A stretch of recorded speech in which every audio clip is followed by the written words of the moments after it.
Değiştirebilir miyiz kar tanelerinin rengini ve şeklini? Durdurabilir miyiz şiddetle esen fırtınayı? Renk verebilir miyiz gökten inen su damlalarına? Çekebilir miyiz kara bulutu güneşin önünden? Maviye boyayabilir miyiz ilkbaharı ve sonbaharı yeşile? Bağırışlarımızın sesi durdurabilir mi depremi? Gidenleri geri getirebilir miyiz sakladığımız topraktan?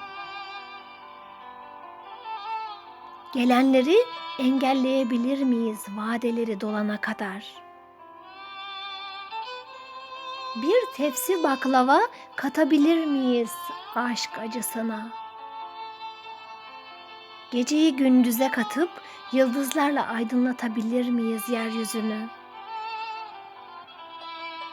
Koskoca fil ile karıncayı yan yana koyabilir misin yeryüzüne? Mezar taşına adını yazmak ister misin 9 aylık bebenin? Sabrını verebilir misin çok ağır olan imtihanların? Bütün bunları değiştirebildin mi ki kaderin değişsin? Şiir Gülbiye Öztürk. Yorumlayan Hatice Türkmen Yurtseven.